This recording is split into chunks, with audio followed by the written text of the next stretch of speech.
There are three important things you want to leave behind when your earthly journey has finished. Three important things to leave behind. One is your pictures. Take a lot of pictures. Record all the events. It's one of the 20th century phenomenons, being able to capture the event. See, a couple of hundred years ago, there was no chance unless somebody could draw or paint or, try to draw some kind of likeness of the scene or the person or what was going on. There was just no pictures, right? When did pictures come? 1860, something like that? Around the Civil War period. And especially for the last 100 years. I mean, all of us are fascinated by old pictures. You ever go through the old albums, right? Grandmother and great-grandmother and what you wish was there was a lot more pictures, right, of where they lived and what they did and who they were with and what they saw and what the scenes were. And, there's just a few pictures. So make sure one of the legacies you leave behind are all these pictures that have recorded your life and where you went and what you did and who you were with and so on, right? All of the pictures. Leave behind a good set of pictures. The next thing you leave behind is your library. Leave behind this wealth of information that you've gathered up, that you've personally selected, that you've touched and you've read, and it's molded and shaped and helped to design your life. It'll be a major legacy to leave behind, your library. It's a treasure. And third is your journals. Can you imagine how valuable those journals will be if you keep them now the rest of your life?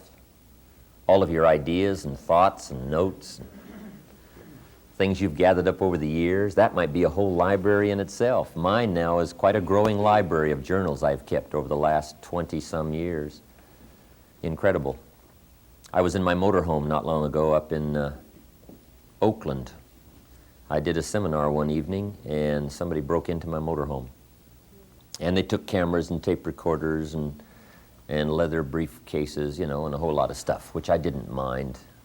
You could really care less, right, about the things.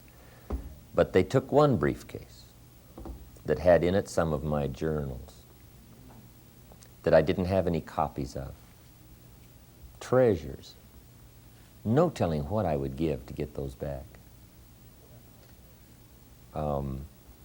But that's how important your journals will become if you'll keep them and just go back through them.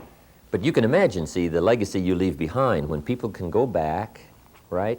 Children, grandchildren, whatever, can go back and just, there's your life. There's your thoughts, right? There you are on the pages of these journals and where you went and what you thought was good to make note of and the goals that you've had and the things you've checked off and what you've accomplished. Great legacy to leave behind. Your journals, your library, and your pictures. So just do that consciously, because we all consciously want to leave some things behind that have meaning to other people. Okay? Your personal development library. Now, library also is something you just got to select personally. We could make a list of all the books, but there's a book by Adler, if you want to get a list of the classics, Adler, a book called How to Read a Book.